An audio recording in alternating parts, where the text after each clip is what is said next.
This is a 1 3/8 inch bar of 360 brass where a 3/4 inch piece is being cut off for a 23 tooth spur gear.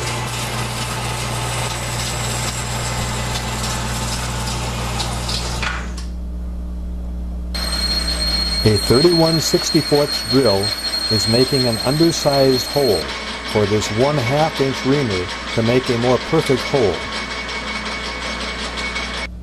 I'm setting up a 3/16 inch broach to cut a keyway.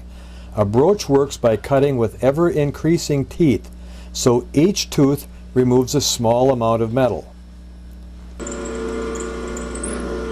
A number 25 drill makes the right size hole for this 1024 tap to make threads for an Allen head set screw.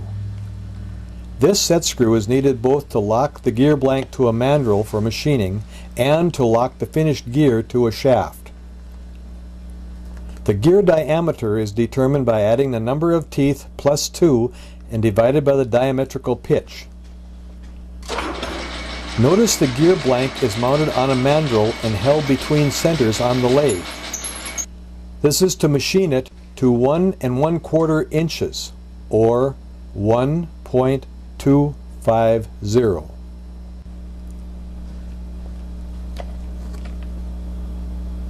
The teeth are cut 0.108 inches deep, determined by dividing 2.157 by the diametrical pitch.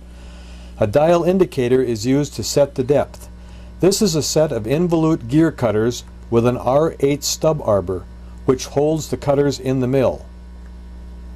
The diametrical pitch is 20 with a 14.5 degree pressure angle. This number 5 cutter is used for cutting gears for 21 to 25 teeth. The cutter is mounted on an R8 stub arbor.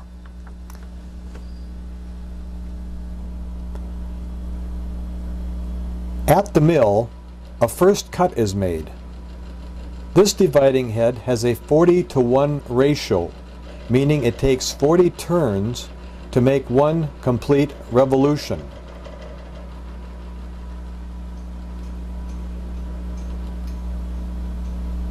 A dividing head is set up by dividing the number of teeth into 40. As the graphic shows, each tooth needs one complete turn of 23 holes plus an additional 17 holes.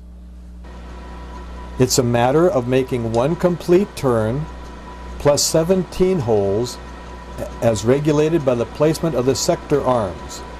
The sector arms are then advanced for the next cut, and the next cut is made.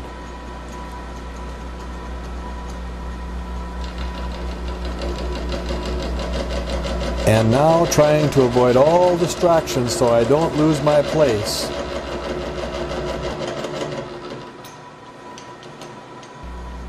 let's make a gear.